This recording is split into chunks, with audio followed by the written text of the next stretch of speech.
रूस यूक्रेन जंग को 2 साल से ज्यादा वक्त बीत चुका है। नाटो समेत दुनिया भर के देशों के दबाव के बावजूद रूस जंग के मैदान से ना तो पीछे हटने को तैयार है और ना ही जंग को बिना किसी नतीजे के खत्म करना चाहता है।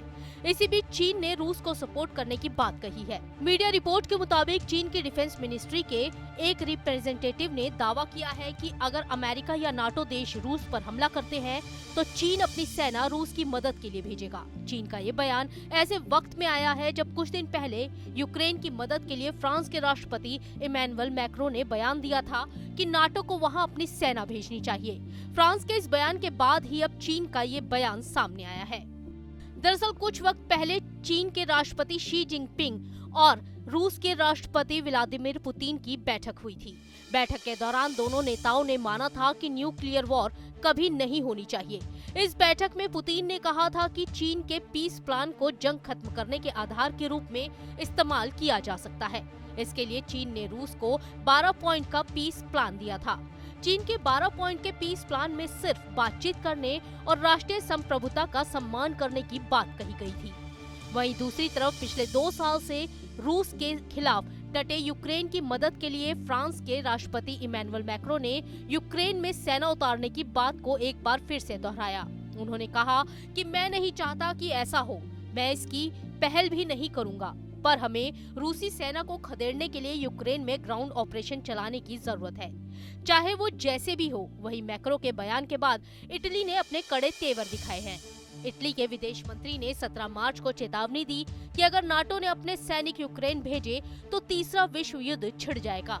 इटली के विदेश मंत्री ने कहा कि मुझे नहीं लगता कि नाटो को अपने सैनिक यूक्रेन भेजने चाहिए। अगर ऐसा हुआ तो ये बड़ी गलती होगी।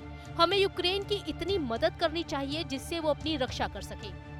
यूक्रेन में घुसकर रूस के खिलाफ लड़ने का मतलब तीसरे विश्व युद्ध को न्योता देना होगा। वहीं पिछले हफ्ते ही रूसी राष्ट्रपति व्लादिमीर पुतिन ने अमेरिका को वार्निंग देते हुए कहा था कि रूस परमाणु जंग के लिए तैयार है और यूक्रेन में अमेरिकी सेना की तैनाती को जंग बढ़ाने के तौर पर देखा जाएगा।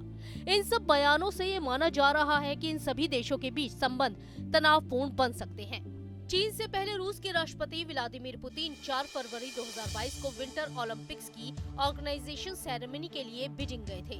तब दोनों देशों ने एक दूसरे के हितों की रक्षा के लिए बात करी थी। इसमें उनकी संप्रभुता, क्षेत्रीय अखंडता और घरेलू मामलों में किसी दूसरे देश का हस्तक्षेप स्वीकार नहीं करना शामिल है।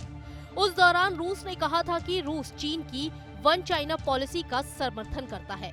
आपको बता दें कि चीन वन चाइना पॉलिसी के तहत ताइवान को अपना हिस्सा बताता है। इसके अलावा स्पेस प्रोग्राम के तहत भी रूस और चीन के बीच नजदीकी बढ़ रही है।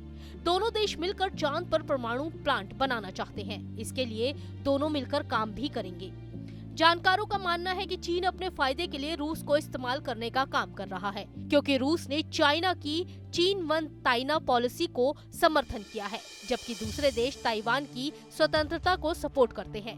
यानी इस मामले पर सिर्फ रूस ही है जो चीन का समर्थन कर रहा है। ऐसे में यूक्रेन के साथ जंग में चीन को मजबूरी में ही सही रूस का सपोर्ट करने का ड्रामा तो करना ही होगा, जिससे रूस ताइवान के मुद्दे पर उसका हाथ ना छोड़ दे।